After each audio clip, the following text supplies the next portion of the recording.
Tactical nuke incoming!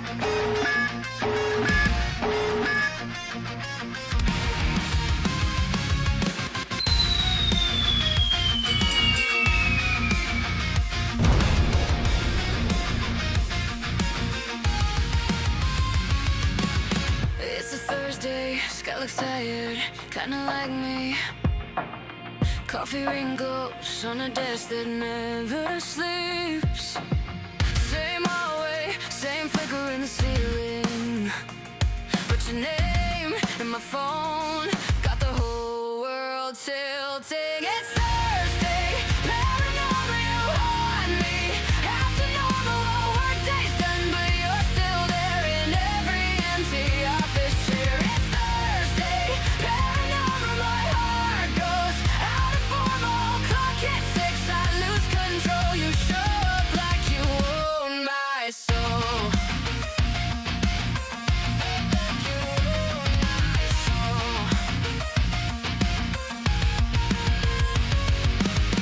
Text you up in the bright light of midday. I laugh too loud like I got nothing to hide. Our chats are seance, little secrets in the thread. Typing dots, dancing like the raising the dead. It's Thursday, paranormal, you haunt me. After normal, work day's done, but you're still there in every empty office chair. It's Thursday, paranormal, my heart goes out of formal. Clock hits 6, I lose control. You show up like you own my soul. You own my soul. Every week, same time, same spell.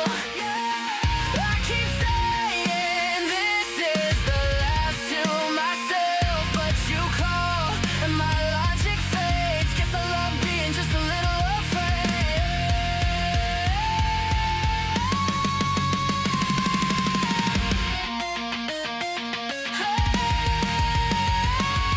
It's Thursday, paranormal, you haunt me.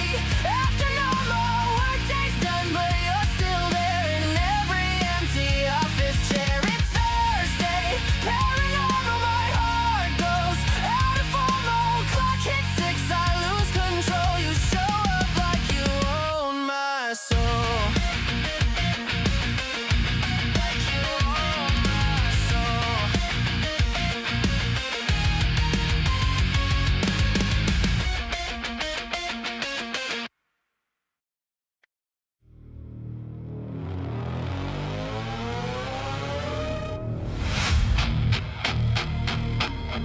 Citizens of Earth, welcome to the Thursday Paranormal Show with Mac Gutka and Jeff James. We are watching. We're coming for you.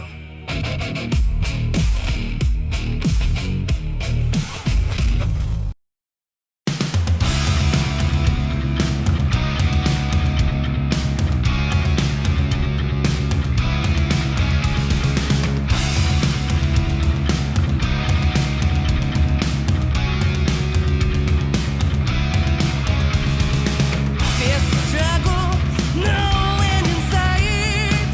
Darkness house like a giant soul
broken promises.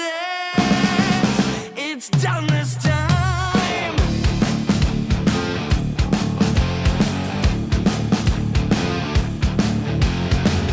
In the shadows, demons retire.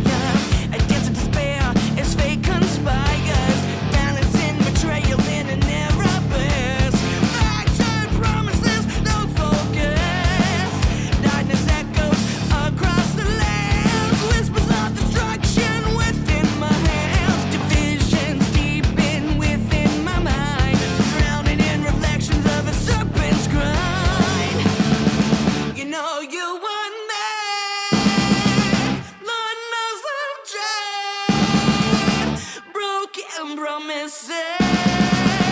It's done this time.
Good evening, Matt. Hey, Jeff. Everybody out there in Woo Land, how's things going? It's time for some woo-woo. Yes. All right, let's get to it. All right, so welcome to tonight's episode of Thursday Paranormal Show. Tonight we journey from the depths of our ocean to the edge of the universe, exploring the unexplained, the supernatural, and the hidden. The crimson waters of the Red Sea, shark attacks. These aggressive shark encounters in the Red Sea, are these attacks driven by changing ecosystems, or is something more sinister disrupting the deep? We examine the evidence, life after hospice, what happens when the physical body begins to shut down, visionary experiences, terminal lucidity, and final visitations are common in hospice care. We're sharing comforting, profound stories from the edge of existence, echoes of the past, spirits among us, earthbound souls, residual hauntings, and intelligent hauntings continue to defy scientific explanation. Tonight, we look at the new investigative footage and discuss why certain entities refuse to cross over, hidden in the shadows, the cryptids of the wilderness, from the deep forest to desolate swamps, legendary creatures invade human capture. We break down the latest sightings, footprints, and audio recordings of cryptids that challenge our understanding of biology. Global UFO disclosure, the government's silence is fracturing. And then we wrap up tonight with an exclusive update on impending declassification of UFO documents and what official disclosure means for the future of humanity. To help me tailor the next segment, tell me which of these topics you want us to explore first. Are you looking for historical cases, recent news, or eyewitness accounts? Do you want to see media evidence like videos or photos? Let me know where you would like to steer the investigation, and then we can make that happen. All right, so Matt, are you ready to roll? I am. All right, let's get to some strange news.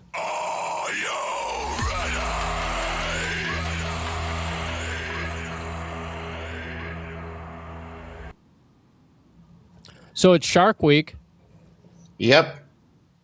and I thought I'd bring some shark stuff for you. All right, so in Tasmania, Australia, a 31-year-old scuba diver was airlifted to Royal Hobart Hospital on July 18th after being bitten on the forearm. The incident involved a 6.5-foot broad-nosed 7-gill shark at Adventure Bay. He's currently in stable condition. In New York, metropolitan area has experienced a surge in shark sightings in beach closures. A swimmer suffered foot lacerations from a shark bite at Jones Beach State Park on July 3rd near Rockaway Beach. Also implemented intermittent closures due to suspected bull shark swarms. Bull shark swarms, man. Can you imagine that? There's a lot of crazy stuff happening down in Australia right now. I believe it's a lot of it has to do with the warmth and the destruction of the seas that are going on around there. You're right. They've been tracking great white sharks up and down the coast. There's a surge of great white sharks, big ones, like 15, 16 feet long, are very close to the shoreline. It's crazy, man. Yep. All right, so in Queensland, Australia, a hydrofoil rider nearly escaped serious injury on July 20th when a shark bit into his carbon board near Bundaberg, leaving heavy bite marks but leaving the rider physically unharmed. In Northern California, a surfer fought off an estimated 10-foot juvenile great white shark at Moonstone Beach on July 19th. The shark bit a wedge out of his foam board, but the surfer was unhurt. Then, I don't know if you've been following this, we've been talking about the alligator attacks. Yep. Florida got hit with 4 alligator attacks in 2 weeks, leaving a woman dead and a boy without a hand. I think is it that the woman that was trying to save her dog? Is that the story? It may have been. Okay, I heard that one. Yeah, that I'm not sure if it was that one, but you did hear about the woman that was walking her dog near the water. The alligator went for the dog, so she got between the dog and the alligator ended up taking her. Yeah. Just don't walk close to the water's edge. That's just stupid. Exactly. You know? All right, so during a training exercise, 2 U.S. Army soldiers were seriously injured after encountering a bear in a remote area in Alaska.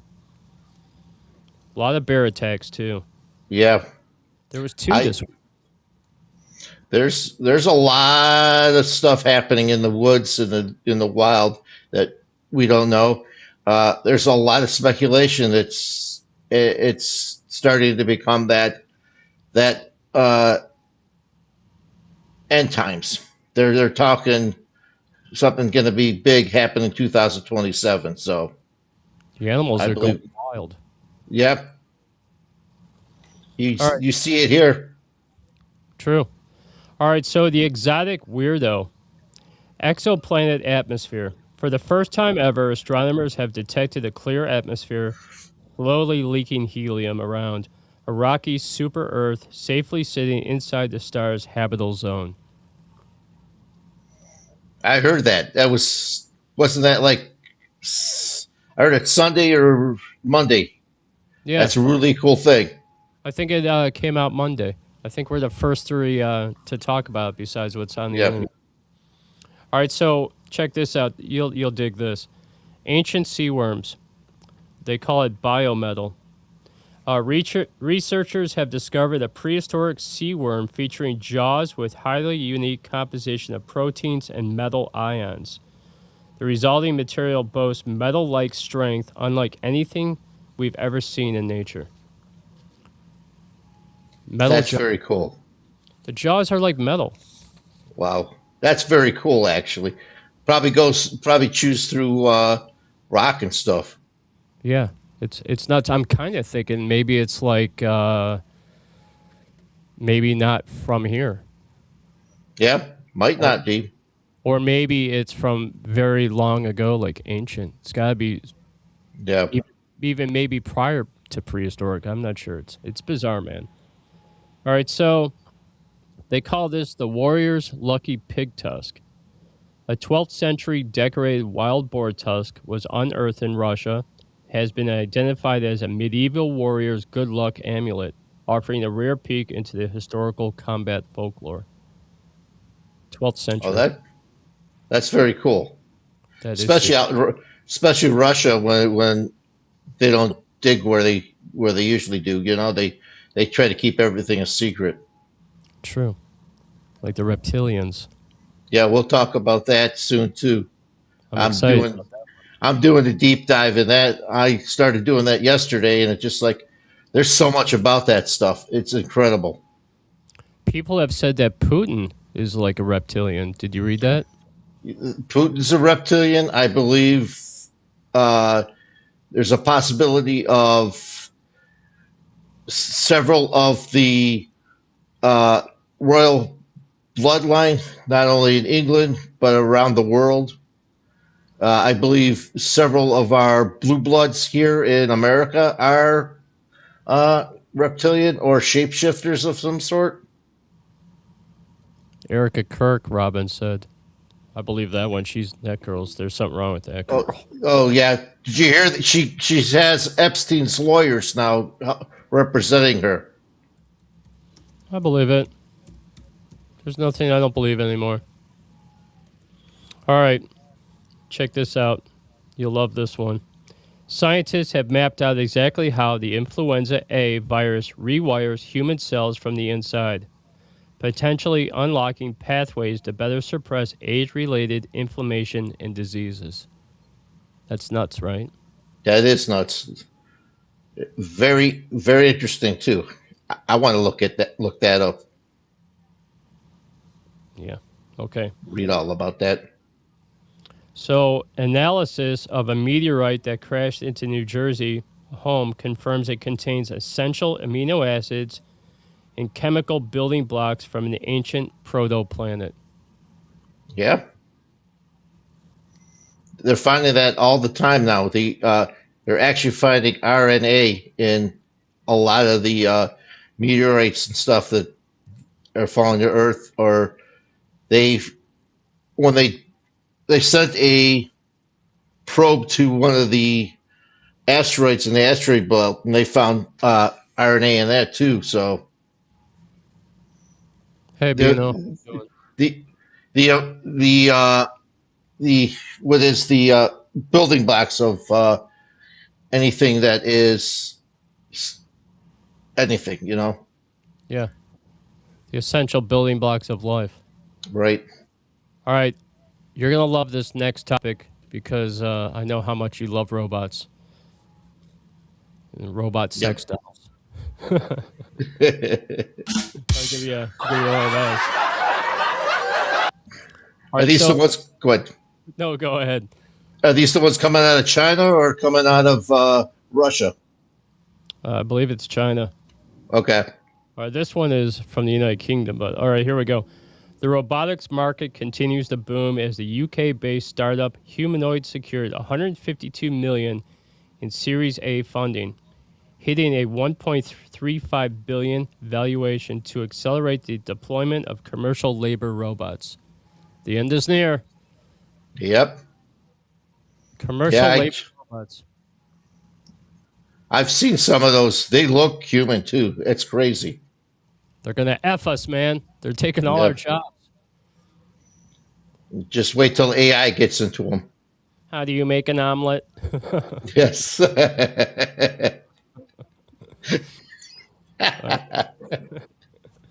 freaking good. That's going to be hilarious. Yeah, you'll love this one. I like to call these man-pleaser robots, but they call it the companionship robot market. Has an experience a massive paradigm a massive shift led by the July 2026 launch of the world's first mass-produced, ultra-realistic bionic humanoids designed explicitly to combat human loneliness. The industry is rapidly pivoting away from purely industrial automation toward a highly personal companionship economy, targeting single adults and seniors. According to market research by TrendForce, the global humanoid companion robot is projected to reach $1.1 billion by 2030. That's crazy. I don't see it. For me, I don't want it. It just the cleanup alone. Maybe they clean themselves. Could be. If they're that smart. Maybe they shower with you. That's a scary thought. Maybe they could wash Put you. put something with a battery in your shower. Zzz. True, You know. but maybe you just stand there in the shower and they bathe you. Yeah. It's like the Asian massage parlors. I can't remember what they call those things. Right. Body shampoos. There you go. Never been the one, to swear. I did serve in the Army. Shit. All right, so the intimacy dilemma. Proponents argue that AI companions offer judgment-free exploration and a vital solution to the global loneliness epidemic. Critics, including organizations like Campaign Against Sex Robots, argue that objectifying artificial figures could degrade genuine human relationships and foster harmful intimacy dynamics, kind of like the feminists have already done. Right? Right. I'm torn. Yeah. I'm torn on this issue because there are a lot of lonely dudes out there. It's much harder for guys to find companions than it is women. Women can say all day long it's maybe it's hard to find a quality dude, but it's hard for guys to find love. Let's be honest. And there's a lot of lonely guys out there. I don't know. I kind of think I think I would probably get one. Why not? You gotta get the second model though, like everything. Maybe the 5th generation, right? Yes, right. Yeah. I don't want to do the cleanup though. That's kind of gross. Yeah. All right. So recent updates in afterlife news span groundbreaking neurological research on dying brains. Prominent personal accounts of near-death experiences, NDEs, and an upcoming entertainment release, which is coming on Disney. It's very interesting. So, recent afterlife headlines span scientific research and pop culture. A collaborative international study into near-death experiences is actively exploring the neurobiological triggers behind sensations like out-of-body visions. Meanwhile, on pop culture front, Disney Plus has officially ordered a series of adaptation of the afterlife with Archie Comics. They're breaking you out. Yep. They're starting. They're starting. But I tell you, been telling you, they're starting to do all this afterlife stuff now. Yeah, they're getting us ready, man. Yep. Researchers at the University Hospital Liège are running the Neptune study, filming and tracking patients right from the resuscitation room to map brain activity against physical out-of-body testimonies. That's cool. That's very cool. Gotta look into that more. Neptune study. Yeah. Sounds good. I mean, everybody wants a scientific thing now. It just sometimes scientific thing isn't what it's all about too, though, you know? True. Dr. Gary Schwartz and his team successfully passed the peer review process for 2 upcoming scientific papers in the Journal of Scientific Exploration, summarizing decades of research into whether individual consciousness and memory survive permanent physical death. Everybody's doing papers on afterlife stuff now. Yep. All right, you're going to love this one. Former NASA scientist Ingrid Hankala, PhD, made headlines detailing her survival of 3 separate flatline experiences. She described entering a deeper layer of reality where consciousness felt entirely interconnected and unburdened by physical senses. That's interesting. A lot of them that flatline say it's interconnected. So I thought Mark Farner said it was kind of interconnected too. So when he did it, when he had his NDE. You know, the thing that we'll talk about this a little bit later, but don't think about this. The thing that blows my mind, and I think about this a lot of people have the NDE experience of where they just don't, when they pass, they just forget about who they were because they've lived so many other lives. Right. So the thing that blows my mind is, like, when I think about my mom or I think about Crystal, I wonder, do they remember me? Do they even care? Because now they've moved on from this earth. I have no idea about that. It's like I said, my dad visited me a couple of times, and I think he still thinks of it. But I also think once you pass over, there's an allotment of time that once you see the other side, rather in your whatever beliefs you have, you don't forget. You're just in awe of the place that you just don't come back. You know, it's kind of like the what they say with God. You're in the presence of God, so there's nothing else to worry about, kind of deal. You know. Yeah. I don't know if I crossed over and they said, hey, you have your choice. You could stay here in happiness forever or go back. I'd be like, I don't kind of like Earth, but I don't love it. Yeah, exactly.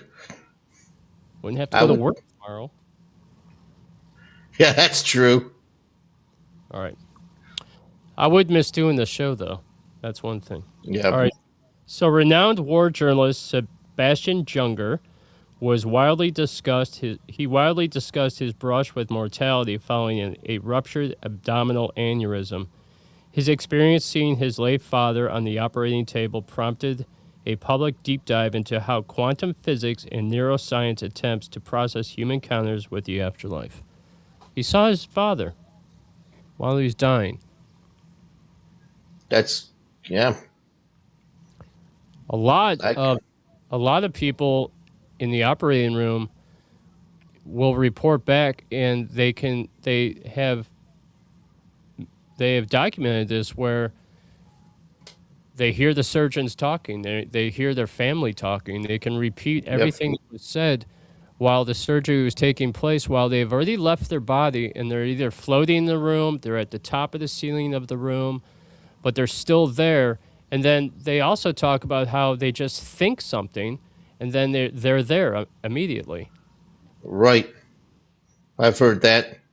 I've heard they actually, yeah, when they went out, they actually visited places that they know too. So, and then they came back. So, yeah. Well, we'll get more into it in a little bit. All right, that was strange news. We're gonna play 2 songs in a row, and when we come back, we're gonna talk about sharks. Okay. Sharks. Right. Sharks, baby. All right, this is Renegade Train, and we'll be right back.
Renegade Train, baby. Sunglasses at night.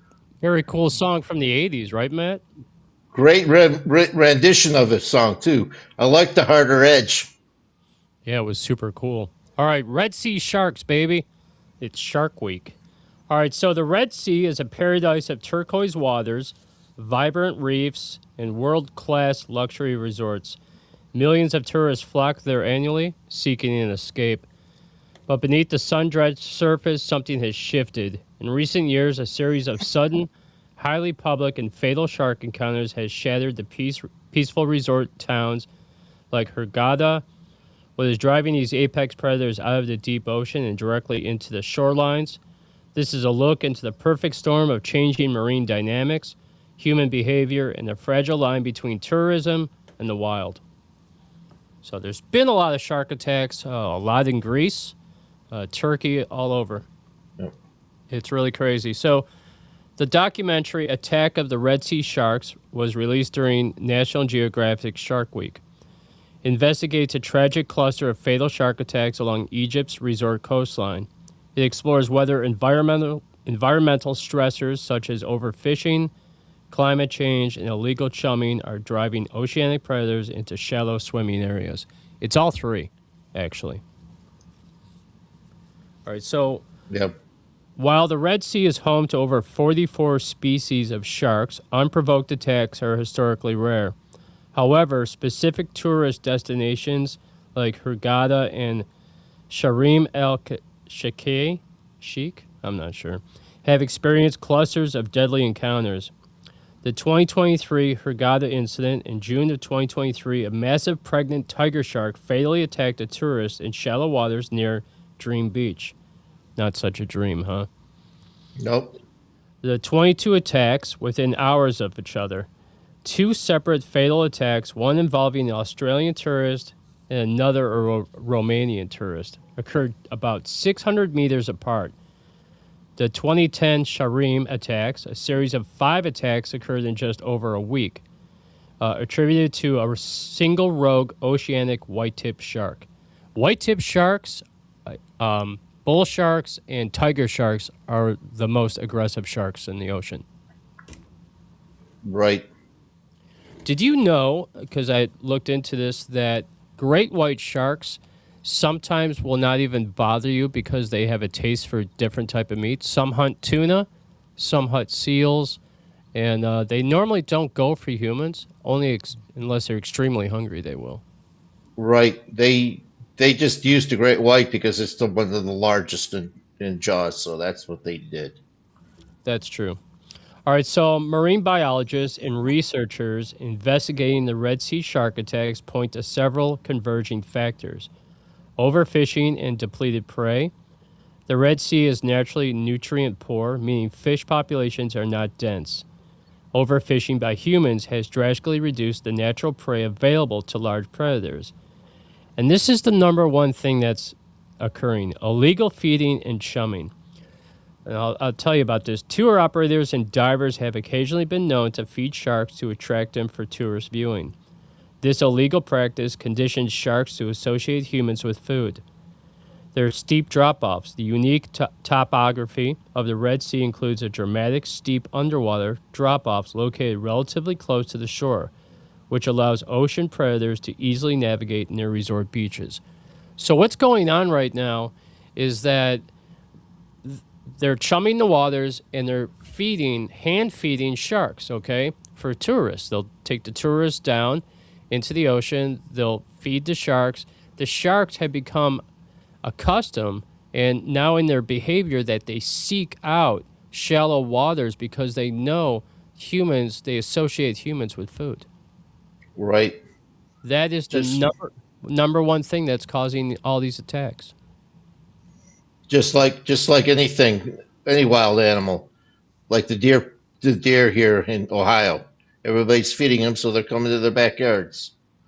That type of deal. I'm sure you've seen the video of the Russian. His name was, I think it was Andrei Popov, where he was swimming. His father was on the shore, just feet away, basically, and he got attacked by a great white shark. Now, this shark had to be at least 20 feet long. He was screaming, Papa, remember that? Yeah. And basically, the shark took off his arm and most of his torso, and he was trying to swim backwards to get away from the shark. The shark kept coming and coming and coming, and he kept screaming for his father. This was on YouTube for a long time.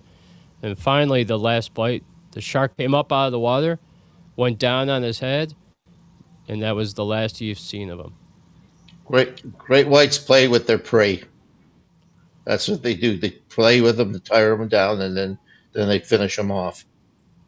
Yeah, and he was just feet from the shore. And the shark came up and got him. That is just one of the stories. And there's a bunch of stories coming out now of the Red Sea shark attacks.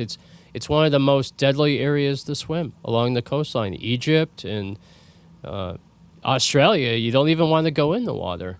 No. Ecosystems are all depleted. They're coming in to get us crazy humans to eat now. Yeah. So that's what I have for you on the Red Sea shark attacks. Since it is Shark Week, I'm probably going to bring another shark theme for you next week, too. I have some really good stuff in the tank, man. We're going to talk about the Tower of Babel. Got a bunch of stuff I want to discuss, man. All right. Going to go back to the music, and then when we come back, we're going to talk about hospice, some near-death experience stuff. Awesome. All right, cool. This is The Unsatisfied with You Won't Believe What I Want, followed by The Resurrection by The Unsatisfied. We'll be right back. Unsatisfied. Heck yeah. Bye, baby.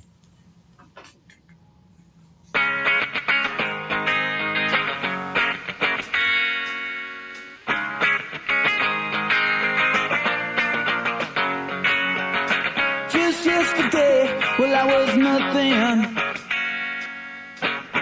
Now I own the world. Hell yeah. The mojo tells nothing. What about you, little girl? You won't believe what I want. You won't believe what I want. Come around. You'll be my slave, you'll be my motherfucking slave, yeah. Now take off all them clothes. Why don't you take them off? Yeah. Wow. Take your hands out, reach out to the underworld. Set in your vocal cords. Take yourself fame. That's what I want.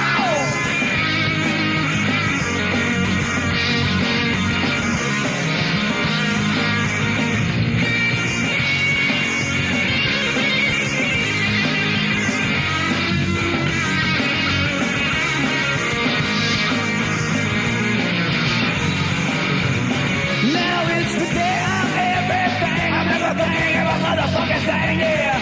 Now what about your soul? Come out. You'll be a bitch for me, you'll be a bitch, yeah. I guess you will, yes, I guess you won't.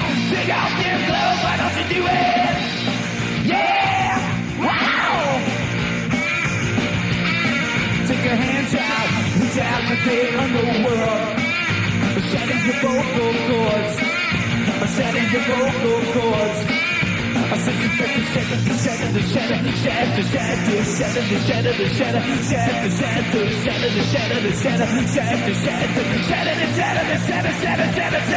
Yeah!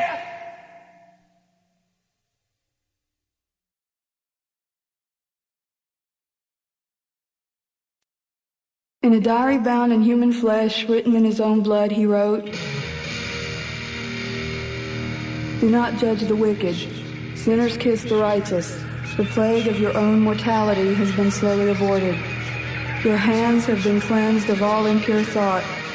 The precious heat that runs into that sadistic heart is winter. You have been forced to swallow razor blades of constructiveness. Opinions are demons. We have been chosen to stand up, to survive the guillotine and chopping blocks of our demonic environment. Sin and salvation. Come inside.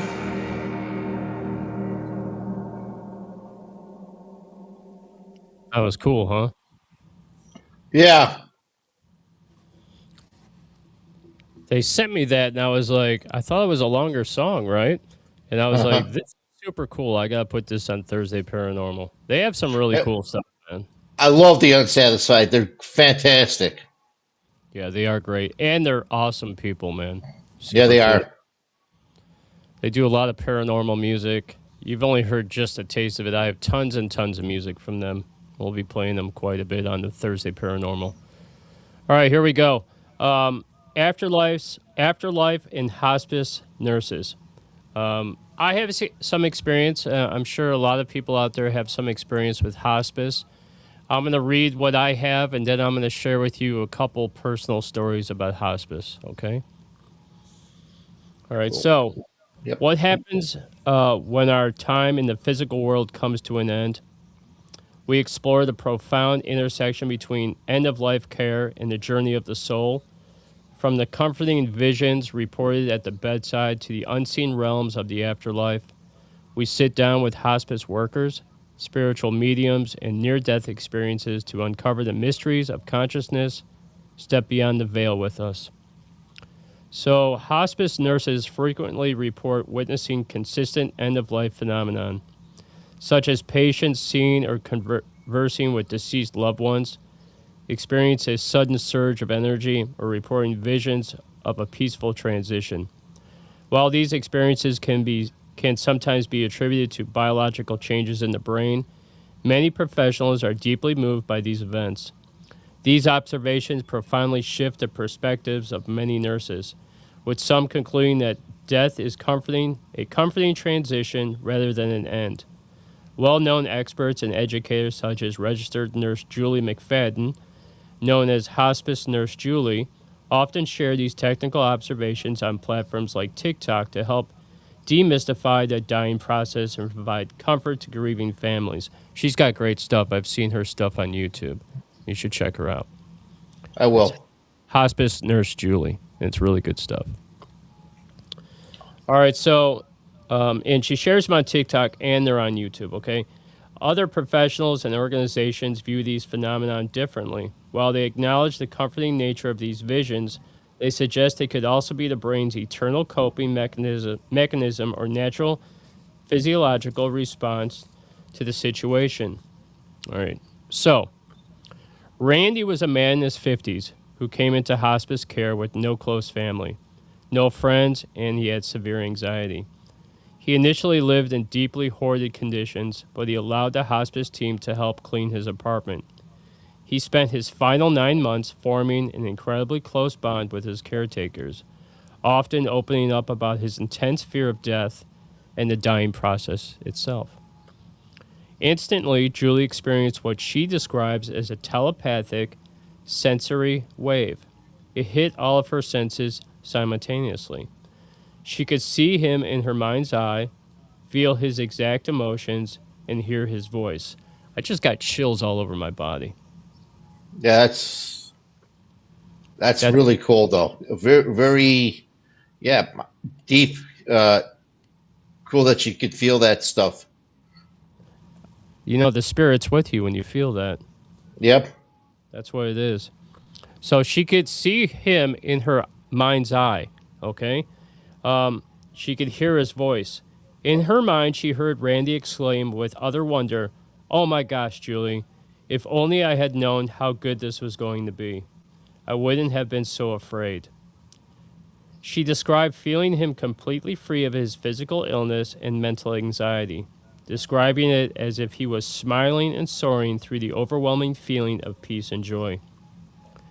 Roughly 3 weeks before his passing, patients clinically begin seeing deceased loved ones, friends, or pets. They talk to them and report being comforted by them.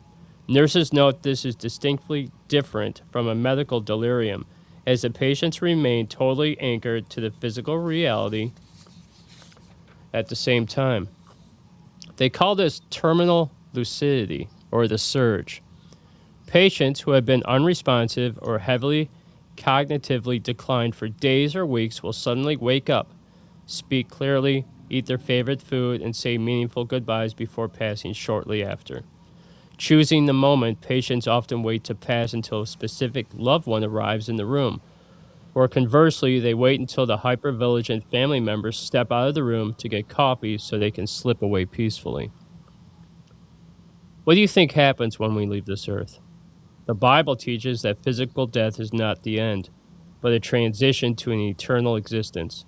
Depending on one's relationship with God, this results in eternal life in heaven or eternal separation from Him. The timeline and nature of this transition are understood in different ways within the Christian faith. In Wicca and neo-paganism, many Wiccans believe that the Summerland, a peaceful non-physical realm of rest and rejuvenation. It is often described as an area of eternal summer where souls review their past lives before eventually reincarnating into the physical world to learn new lessons. The monks in Buddhist and Taoist traditions teach that the afterlife is not an end, but a transition. Instead of a permanent soul, they believe in a continuous flow of consciousness upon death. This energy is influenced by karma, past actions, and takes on new form or realm of existence. The Quran teaches that this life is a temporary test. After death, the soul enters a transition waiting period known as barzakha. Eventually, everyone is resurrected on the day of judgment to face absolute justice and be assigned to the eternal home, paradise, which is called Jahannam, or hell, Jahannam.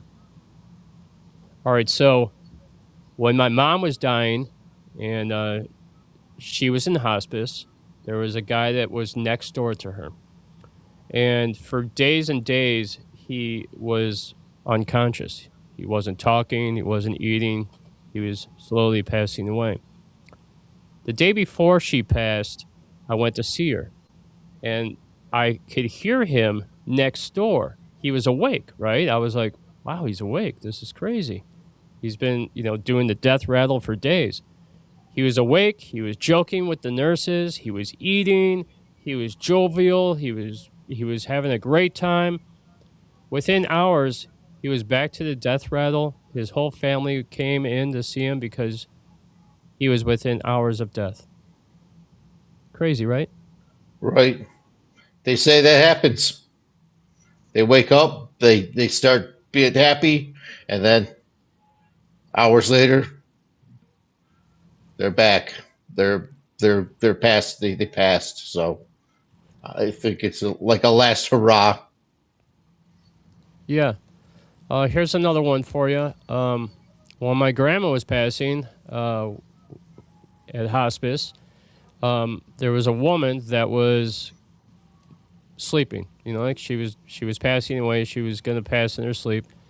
And she hadn't been out of bed. She hadn't been able to lift her arm. She hadn't been able to even walk for a long time, man, on her own. She was wheelchair bound. So the nurse comes in that morning, and she looks in the bed, and she's not in the bed. And all of a sudden, she comes walking out of the bathroom, all dressed up in like a gown. And the nurse was freaked out. She's like, "What's going on? You haven't moved in forever, and just yesterday you were about ready to pass away, but today you're up and you're happy and you have a dress on." And she goes, "Well, my brother came last night," and her brother's been dead for years. And she's like, "Your brother?" And she's like, "Yeah, my brother came. He talked to me. He told me to put on my best dress because soon we're going to be together." And she died that night in her dress. Yep. A lot of stories like that, too. So they say that during hospice, a lot of times that people that are bedridden will get out of bed. There was another story where I heard from this nurse that told me that this person hasn't had use of their arms for a long, long time. They couldn't reach up. They couldn't do anything with their arms. Laying in bed, she started talking to something above her, and she reached her arms up like this, as to take in whatever was there. And she held it there for the longest time, and the nurses were blown away because she couldn't lift her arms, ever. Isn't that bizarre? Yep. Bizarre. The energy of of, I don't want to say energy of passing, energy of God coming through you, the spirits coming through you to give you your last joy, you know. That's what it is. Sandy, you said sorry for my losses, but to be honest with you, I was I was saddened by my mom passing, but I was happy for her because she was going to be out of pain. She hadn't walked in years and years, and she didn't have the best quality of life while she was on Earth, you know, towards the end. I was happy for her so she could have her bliss. And for my grandparents and them as well. You know, they got to that age, man. My mom was 91. Who wants to live that long? Yep. No, I don't. All right, man. That's what I have for you on hospice nurses. Pretty cool, isn't it? Very cool. It's something. I don't.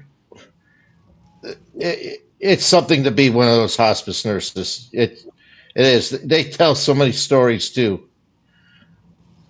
Hey, I heard this one story from a hospice nurse, and this is more on the dark side of things, but the hospice nurse said that the person laying in bed got suddenly terrified, was super scared, and the whole room started to smell like sulfur.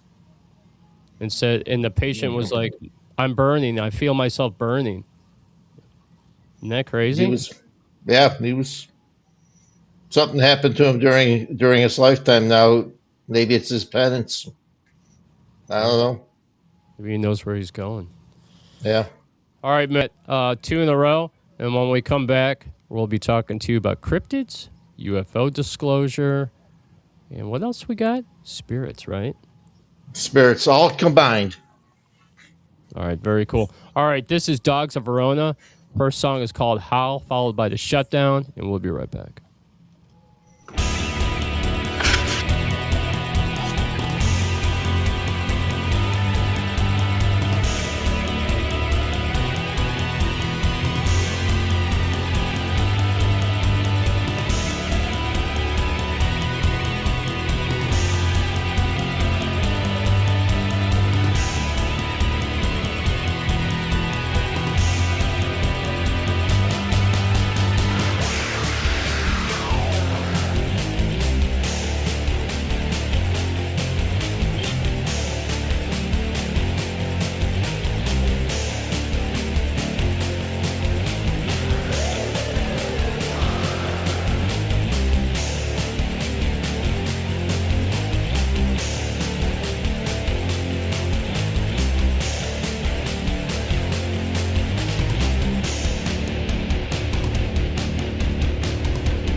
Susie says that I never care, but Susie never dares to open up, to feel your touch or invite you in. She shuts me out, she shuts me down, shut me out again. I guess this means you win.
Dogs of Verona, baby. Great stuff. All right, so if you're hungry for the truth, you're in the right place. From shadowy encounters in the dark woods to extraterrestrial signals in our skies, we explore the mysteries that mainstream science refuses to swallow. Pull up a chair, grab a plate, let's feed your curiosity. Please welcome to the show the one, the only, the paranormal chef, Matt Gutka. Floor is yours. Hey guys, let's a little bit of disclosure news to start off. I'm going to reiterate what I said on Sunday. Colombia is starting to come out with their disclosure stuff. They're slowly but surely telling stories of what's going on in their country.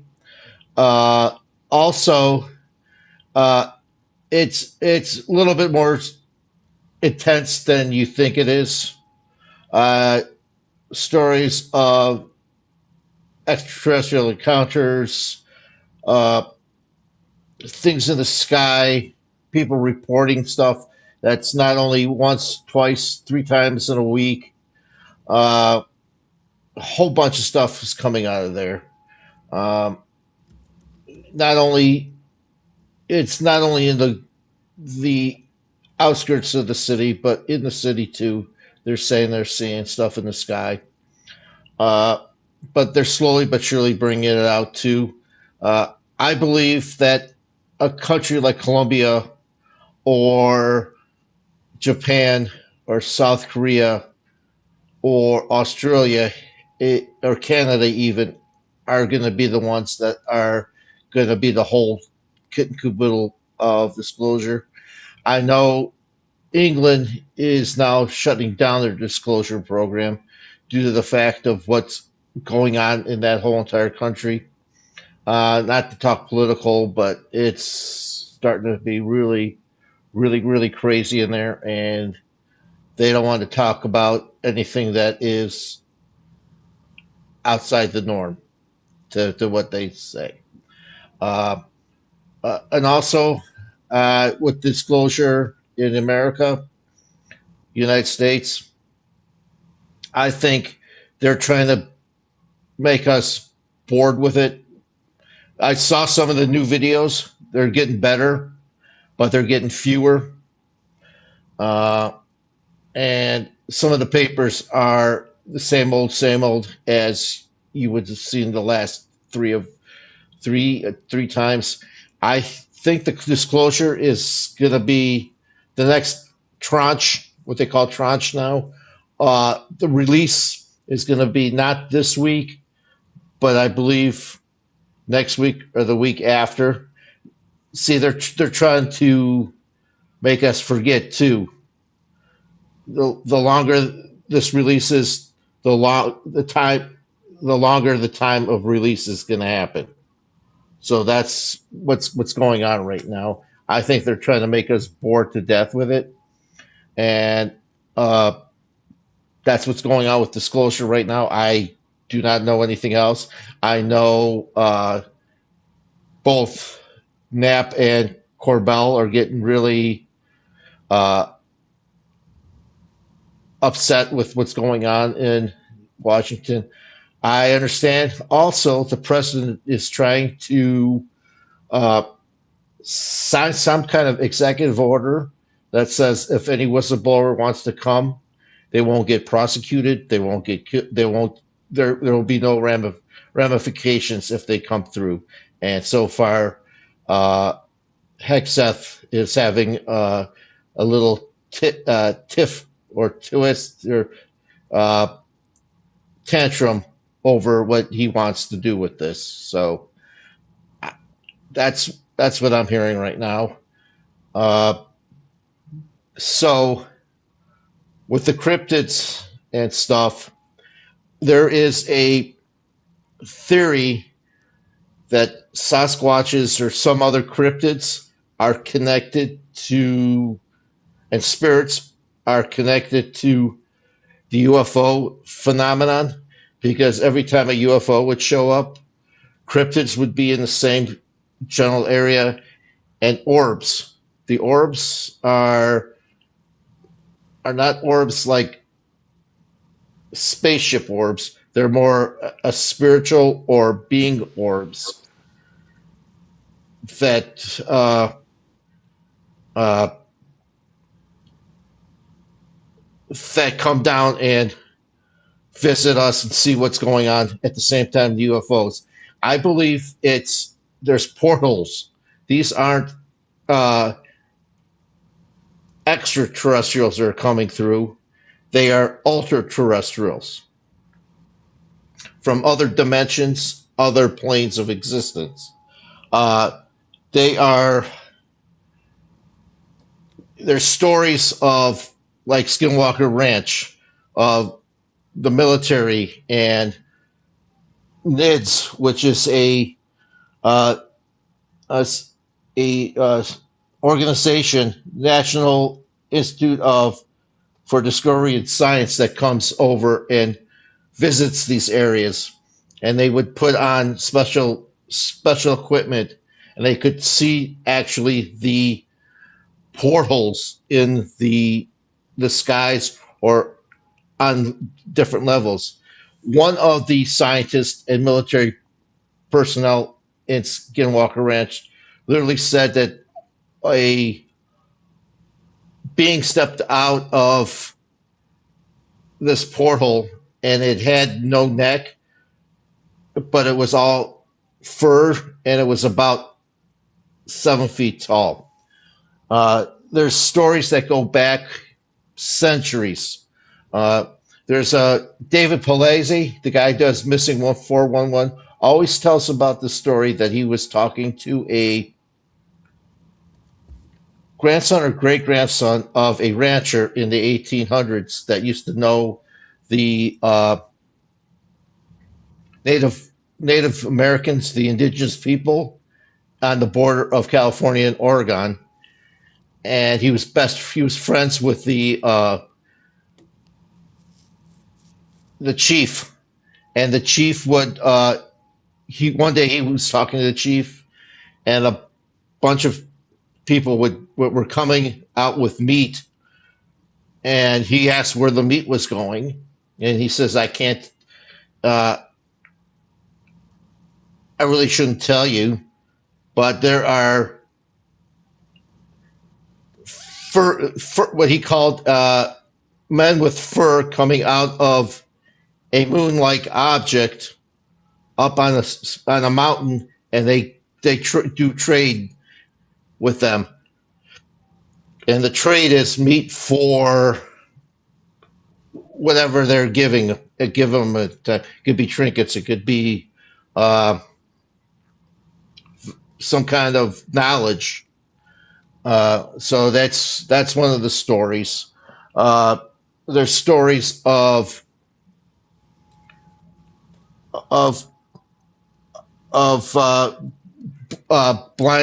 Blind Fog Ranch, on the same. Is that horizontal? No, vertical line as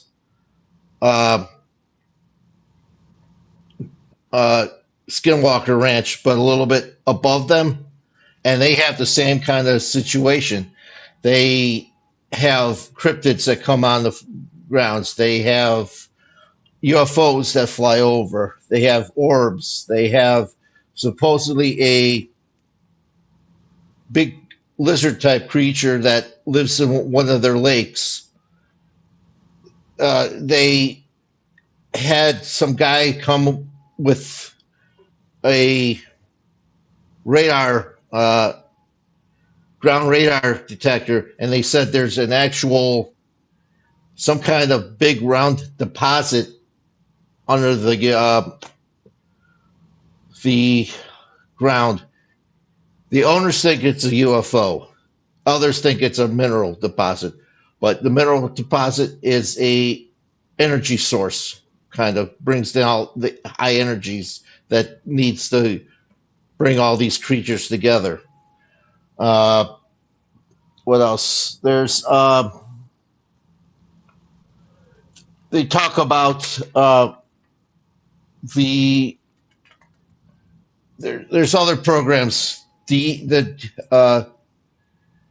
the Defense Intelligence Agency has OSWAP, which is Advanced Aerospace Weapons Applications and Programming, and also their newer version of it is ATIP, and they do a lot of this investigations throughout the country, throughout the world, and a lot of them are so top secret that they don't allow them. The only one that they're open with is Skinwalker Ranch. There's other places in the world are the Himalayas with Yeti, and there's two types of Yeti. There's the Yeti that are like the workers; they're the 6-7 footers, and there's another one that are 12 foot. Those are the more higher level Yetis.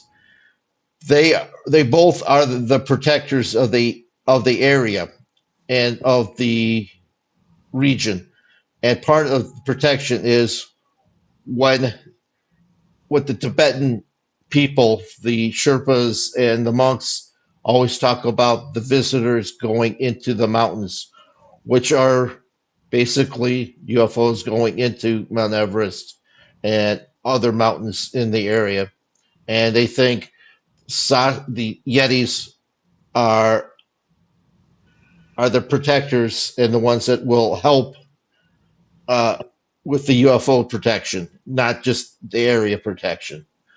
They are. They also say this. The spiritual part of this is the orbs. The orbs come through these portals, and they're beings, but they're considered spiritual, or they're spirits. They're not ghosts, but they're not humans or others. There is they say that you can actually see either a small body in the orb itself or a face. Basically, my understanding is what the part of the fairy folklore is all about, because of some of the folklore says that fairies fly in a sphere. So I think that's where some of the fairies come from. There is what was I missed. The orbs are come out of the portals too at the same time as these UFOs and Sasquatches come through. I believe Sasquatches are I wouldn't say it's evolutionary offshoot, but they were taken off planet.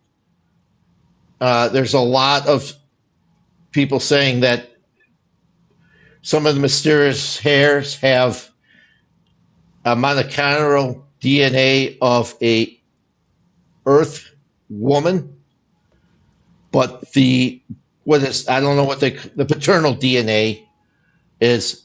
They don't know what it is. They never saw it in their lifetime.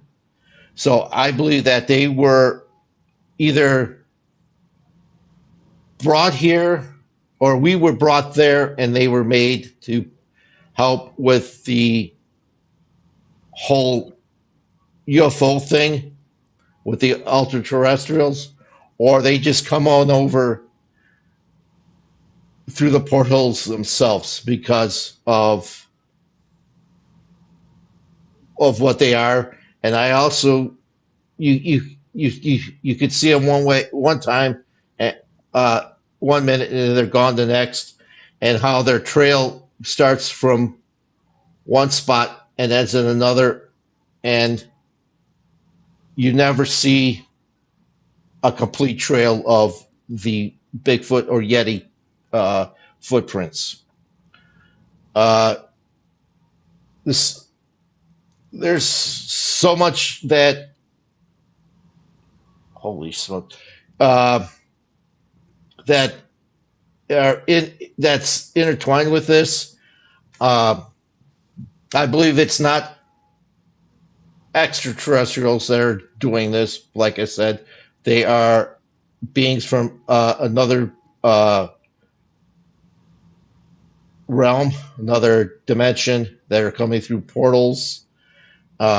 They, like I said, NIDS and the scientists in Skinwalker have seen portals and creatures coming out of it, UFOs coming out of it, and where there is usually one, there's another. Let's take Gettysburg in 1965. Six states and Canada saw it was described as a ball of fire coming through the atmosphere and crashing. Gettysburg, the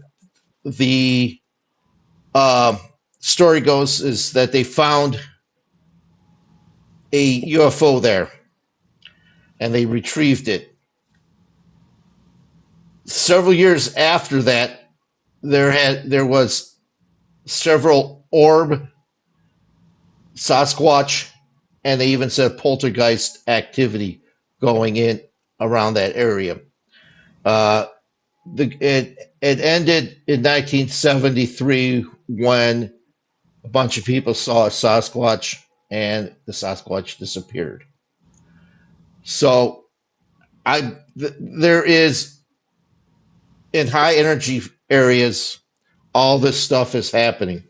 It's not only happening, like I said, Blind Frog or Skinwalker, but it's also in the Pacific Northwest, going all the way up the Yukon Trail into Canada. There are several areas in that UFOs, Sasquatches, and the spirit realm are known to, if not related, coexist with it. The what is it? The Three Sisters, which are the mountains in Oregon and Washington. There's a lot of Sasquatch orbs and UFO sightings. There's a lot of ghost hunting, ghost in that area. Same with the Yukon, especially during the in towns that used to be the Yukon Gold Rush, where there's no longer ghost towns. There are sightings of UFOs, cryptids, not Sasquatches. My understanding, it's Dogman, and orbs. So there is, like I said, I don't know if they're all together or if they just use these portals just to come out all at once, or if they're connected, or they're just connected because of the high energy areas that they're in with all this stuff. So it's a mixed bag of thought. A lot of people think that Sasquatches, UFOs, and these orbs are from the same realm. Some people think it's they're from different realms, but somehow they use the same portal, kind of like a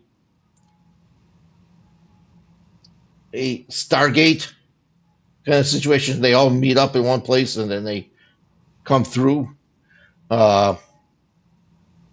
It's really, really, really crazy how all these things are.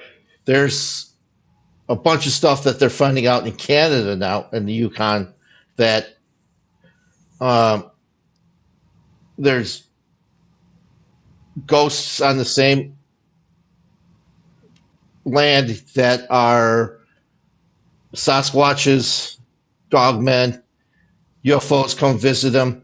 Aliens are supposedly coming through portholes by themselves. It's really a thing. The Appalachian Trail, Appalachian Mountains, same way.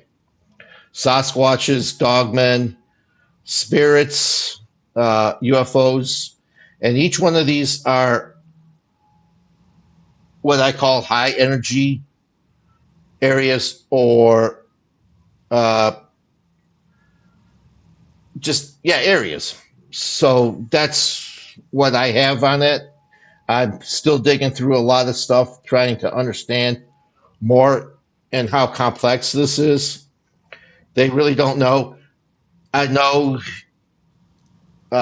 George Knapp and Jeremy Corbell are nuts and bolts UFOs on UFOs and UAPs. I hate using that word, but they're coming to an understanding now that it's more than just nuts and bolts. They especially Corbell, who thought it was all nuts and bolts, he's understanding it's more and more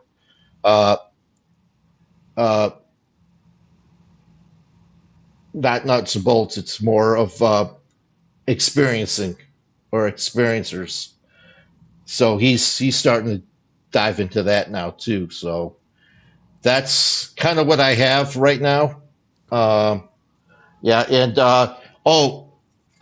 did what you said with Putin and shapeshifters, and we discussed a lot about it in earlier the show. But again,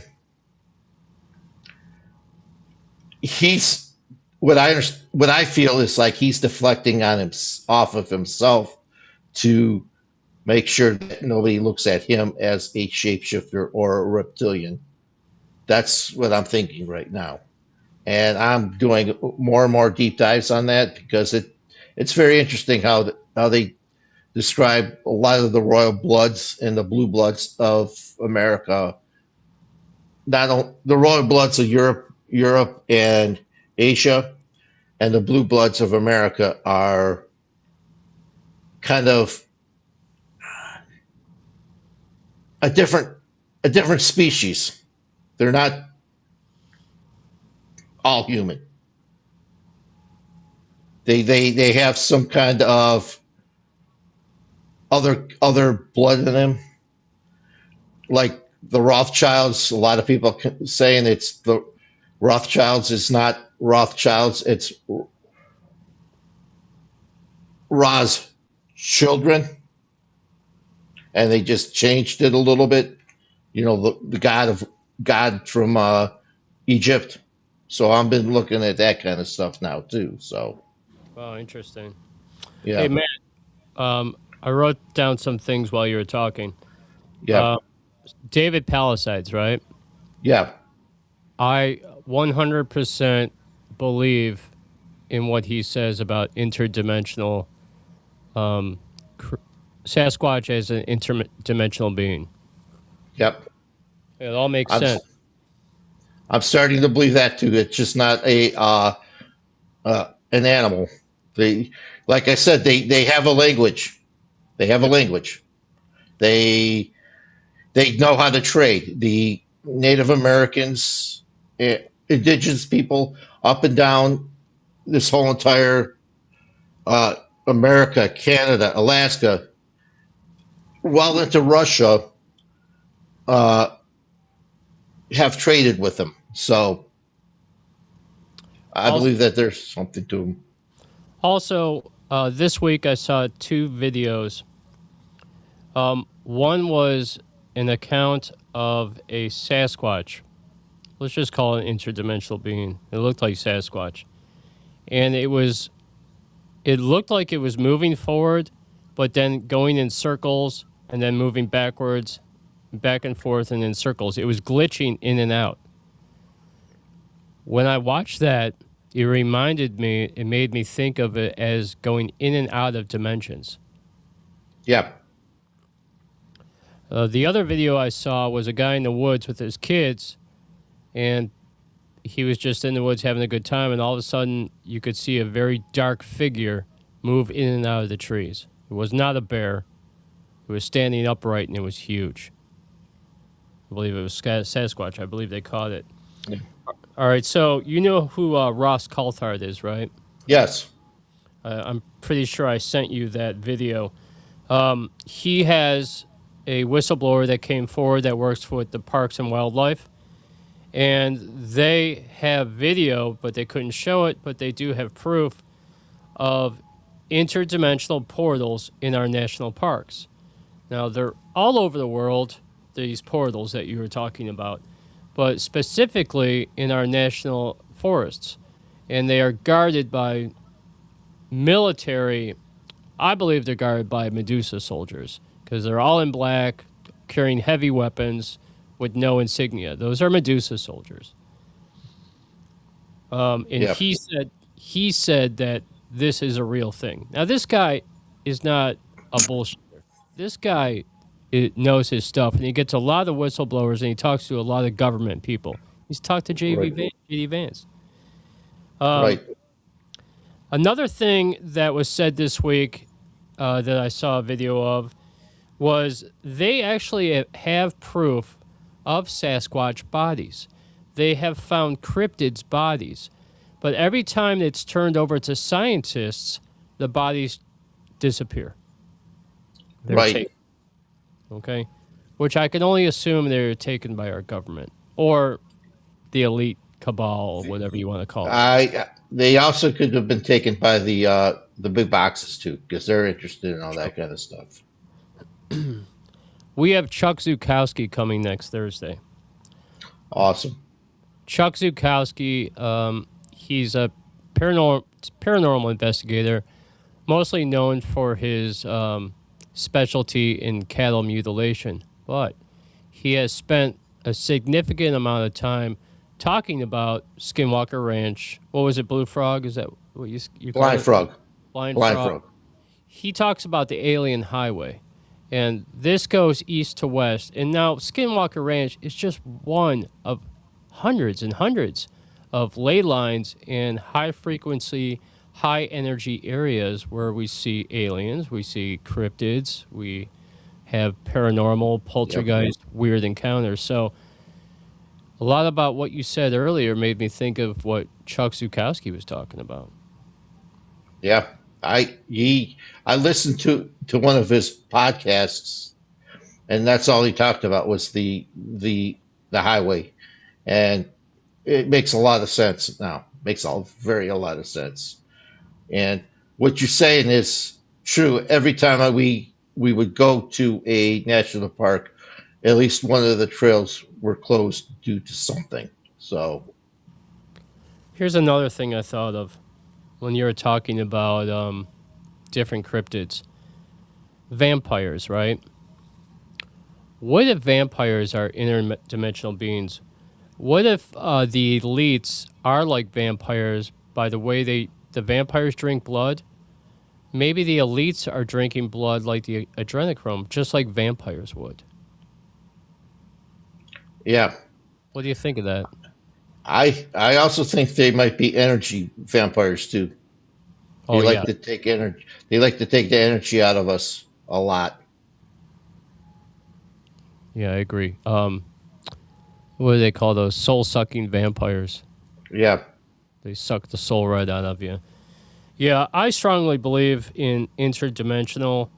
I believe that a lot of the things that we're seeing in the sky is interdimensional. Now, with interdimensional, you can also, that's spiritual as well. So you can get angels that are crossing interdimensionally. You could get demons that are crossing interdimensionally. I don't think that all extraterrestrial or all cryptids are demons. They may be. I don't think so. I just think that we have so many dimensions, and once we get to the point where we've passed and we're in consciousness, we're able to navigate these different dimensions. And in the Right. Bible, it says so. Yep. Right. I 100% believe. I also believe that there is not just one type of demonic structure. I believe there's also others that are not under Satan. They are separate from him. They're more malevolent. They're older than Satan. They are totally different than God. It's themselves. They're just beings that are old enough not to be connected with Satan or even God. So that's the other thing I believe in, with the interdimensionals and all that kind of stuff. I believe there might be ancient demons that have been there long before Satan ever was granted Earth, or Right. whatever you want to call it. I think about it like this: like you have good and you have evil. I assume that we probably have good interdimensional beings, just like we have evil interdimensional beings. And with it being a portal and being able to go in and out, you probably have good coming in, you have good coming out. The other thing is, you brought up orbs. After we had the orb experience on the show, I started looking into orbs a little bit. And orbs, you're exactly right, are spiritual beings. And there's different classifications for the different orb colors. Like, for instance, white orbs mean it could be a relative, it could be, in orbs, except for the black orb, okay? And I'm going to get into this in a second. The black orb is evil. Yep. All the different colored orbs, we had a blue orb appear on our show. A blue orb is like angelic. It's a higher spiritual awareness. It's a spirit guide, right? It's a guide type thing. White orb is more like the spirits coming in and out. There's all these different colors in what they mean. Now, if you recall, the black orbs that we're seeing in the sky, the black orbs that are appearing in military installations and things like that, they're black and they're evil. Yep. They're, like I said, they're different spiritual things. They're not what you think they are. They're not craft. They're not ET. They're a whole different classification of some other, if you know what I mean. They're spiritual, not a physical thing, And unless it's orbs. And you said about bodies within the orb. Now, I looked into that prior to. It's weird that you said that because I was looking into that, and they did a paranormal study where they did photography on orbs where they could go, like microscope, like super microscope, and you're exactly right. There was like facial expressions within the orbs, not full faces and bodies and things like that, but you could make out faces. Yep. It blows my mind. Not only, especially the ones that are big, you could actually see people report of seeing them either smiling or winking or doing something that we could understand. They're just crazy. So what are you thinking about doing for next Thursday? I'm going to continue with this shapeshifter stuff and maybe do a little bit more disclosure stuff. I don't know. I'm really getting angry with the government. Like I said, it's going to be another government or it's going to be civilian citizen disclosure, I believe. Hey, other countries are jumping on the bandwagon and releasing their own disclosure stuff. Yep. Mexico just released a whole bunch of orbs. They were gold and red orbs flying through the sky, and it looked like a massive amount of them. I see the red and orange and white orbs in the sky a lot. So that's what I'm seeing lately. All right, very cool. Well, next week I'm going to bring you the Tower of Babel, and That's I'm cool. gonna continue with sharks, but I'm going to throw bears into the equation as well because there's been a lot of bear attacks. So I'm Right. gonna share some of that with you, and of course we'll bring strange news, and we have Chuck Zukowski. I can't wait. I love the dude. He's great. He's got his stuff, you know.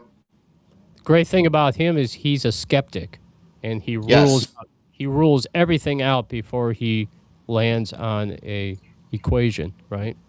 Right. He uses his police knowledge with that investigation knowledge, which is really good. I like skeptics. That's What I want to do is I want to go back to the alien highway. yeah. I want to go a little bit more into ley lines and what he thinks is going on, and I also want to touch a little bit on cryptids, how he feels about portals, and the interdimensional beings. I want to go into that a little. I want to see what he thinks on those topics. So that's what we're going with. That's All right, cool. man. Great job tonight, man. Thanks. You too, Jeff. I love the sharks. Perfect music too, man. Perfect music. Yeah. Hell yeah. I was dancing during the breaks. Oh, nice. Nobody wants to see me dance. That's what I did during the breaks. I hope to see you dance on Sunday. Oh, I will. I will. Very cool. Okay, guys. Well, the next time you'll see me will be on the Metal Revolution Hour with Rock and Robin. We have a huge show. I just want to tell you a little bit about it. Not only are we going to talk about groove metal and strange merchandise and Breaking Spines news, we have My Cleveland Project coming on the show. We have John Raven from Rock God Entertainment coming on the show. We have Doc Rock from the Doc Rock radio show coming on. Hell no. Hell yes, we do. We have the bands Behind the Haze, Decibel Dogs, Ingo Swan, Brady Larice, and Johnny Rocker of Conspiracy 216 also coming on the show. Some of them will be phone calls. One will be a Zoom call. But they are all the bands from the Battle of the Bands and some of the people that will be part of the Battle of the Bands on Sunday. And we have a bunch of great music. We won't be doing two in a row because we have a ton of new music to play. We have Abysmal. We have Jeremy and Harris and the Treachery of Ravens. Hide Close, From Sheep to Wolves, Thunder Rising. 7 Days a Minute has a brand new song. And we have a really big show for you. So the show might be like a 3-hour show, Robin, just so you know, because we have a bunch of interviews to do. But they will be quick interviews, but we're going to give you a little taste of what these bands are bringing to Sunday, the Battle of the Bands, which is going to be awesome. Awesome. Hey guys, don't forget to like, subscribe, leave comments, and it'll help with everything, our algorithm, and everything on the show. And Sunday, I'll see you all who are out there Sunday. Can't wait. It's going to be a fantastic time. Yeah, it's going to be a great time. Robin, thank you for visiting the show. Harlot, everybody out there, there's so many of you. I just want to wish you a great evening. I'm out of here. I got 2 songs in a row from you. This is Ella Baphomet from Austria, and this song is called Too Much Noise. I'll see you guys on Saturday night. Matt, have a fantastic evening. You too, guys. Adios.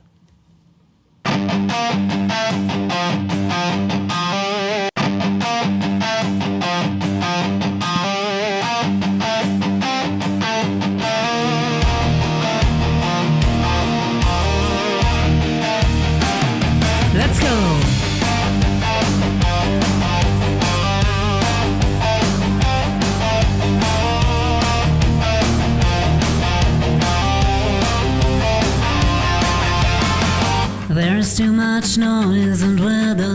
like they'll buy a little toys. Make believe we have a choice, and truth just silencing our voice. True silence we can't endure, instead of seeing what is pure, forgetting what we knew for sure. We make the noise our only cure. Too much noise, too much noise, too much noise, too much noise, too much noise, too much noise, too much noise, too much noise.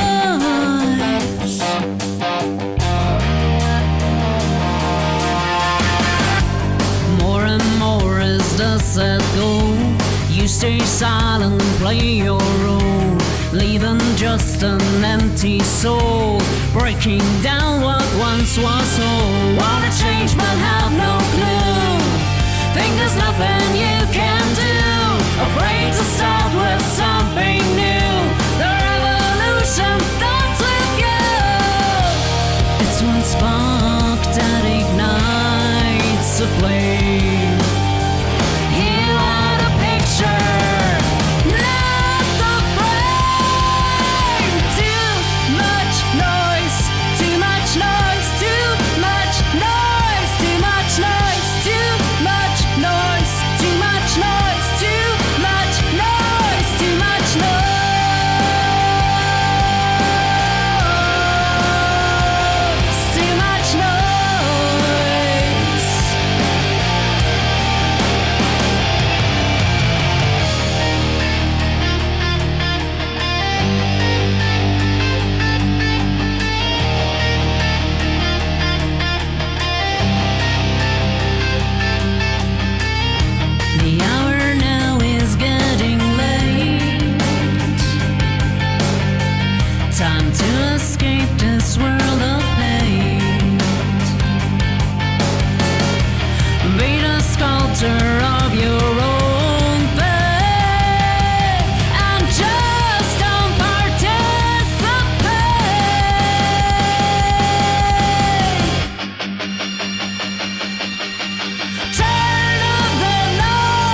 active.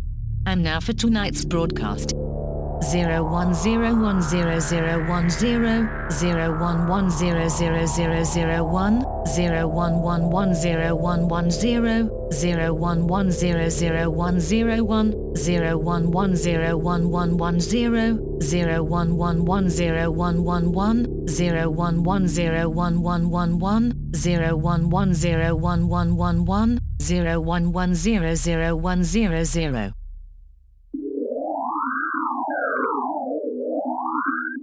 Ravenwood offline. System idle.